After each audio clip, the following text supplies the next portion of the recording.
मंदिर को लेकर धन्यवाद प्रस्ताव पेश किया गया, जिसका सांसदों ने समर्थन किया, तो दूसरी ओर AIMIM के सांसद असदुद्दीन ओवैसी ने इसका जमकर विरोध किया। ओवैसी ने मोदी सरकार से पूछा कि क्या अब भारत सरकार केवल हिंदुओं की सरकार है? क्या सरकार भी अब धर्म विशेष की हो गई है?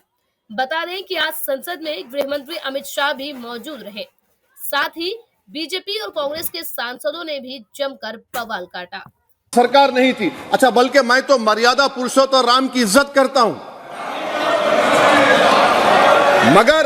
मगर मैं नाथूराम गोडसे से नफरत करता हूं। मेरी नस्लें नफरत करती रहेंगी, क्योंकि नाथूराम गोडसे ने उस शख्स को गोली मारी जिसके जबान से आखिरी लफ्ज निकले हे राम। सर, छठी बात यह है कि 87 में मलियाना हाशिम पूरा हुआ, 83 में नेल्ली हुआ, 44 में जम्मू में नस्ल कशी हुई, 2022 में हल्दीवानी में कत्ल हुआ। इतने धोखे सबसे बड़े किसको दिए गए? असदुद्दीन ओवैसी को दिए गए। मगर फिर भी मुझसे ही कहा जाता है कि वफादारी को तुम साबित करो अपनी ओवैसी। सर, आज भारत के 17 करोड़ मुसलमान अपने आप को अजनबी और एलिनेट महसूस कर रहे हैं। मैं बहुत बड़ी नाइंसाफी होती है। सर, ये कोई तारीखी नाइंसाफी को इंसाफ नहीं किया जा रहा है। स्पीकर बल्कि अंग्रेजी में स्पीकर सर, केवल एक प्रश्न का जवाब ओवैसी साहब दे दें कि बाबर को वो आक्रमणकारी मानते हैं या नहीं मानते हैं? पुष्पमित्रा संघा को आप क्या मानते हैं? बताओ, पुष्पमित्रा संघा को आप क्या मानते हैं? जम्मू के वो कश्मीर के वो राजा को क्या मानते हैं जिसके पास एक फौज थी मंदिरों को तोड़ने के लिए? आप क्या मानते हैं? यही तो मैं कह रहा हूं कि निशिकांत दुबे 47 में आजादी मिली, असदुद्दीन ओवैसी से बाबर की बात पूछ रहे हैं।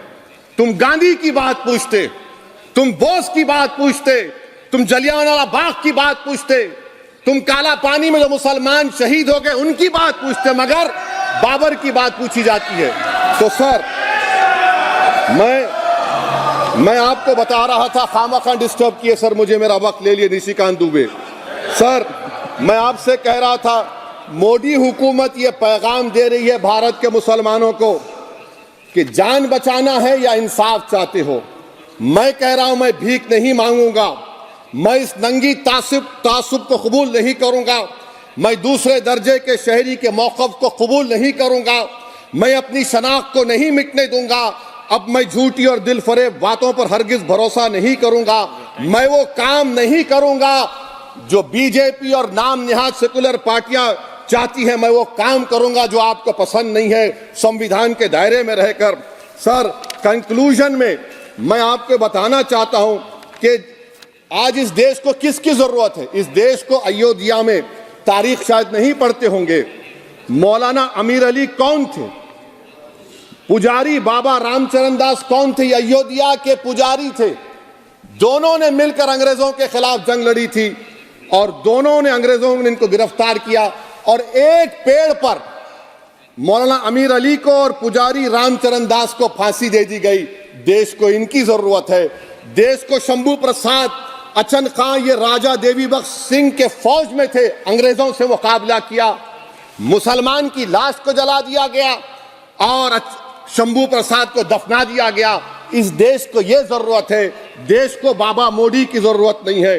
आज भारत को अयोध्या के मौलाना अमीर अली और रामचरण दास, अचन खान, शंभू खान की जरूरत है। सर, मैं अभी सुन रहा था ये नाम निहाद सेकुलर पार्टियों के बयानात को। क्या होता है सर, आप, खत्म कर रहा हूं, क्या होता है सर, जब काजी साहब गवाहों को लेकर दुल्हन के पास जाते कि तुमको निकाह कबूल है, तो दुल्हन शर्मा के खामोश बैठ जाती। तो इनकी खामोशी रजामंदी की अलामत है। जी जी। तो सर, मैं खत्म करने से पहले यह बताना चाह रहा हूं कि जब वजीर आजम जवाब देंगे तो क्या वो भारत के 140 करोड़ जनता के लिए जवाब देंगे या फिर सिर्फ हिंदुत्व की फिक्र रखने वालों का जवाब, मैं खत्म कर जवाब देंगे?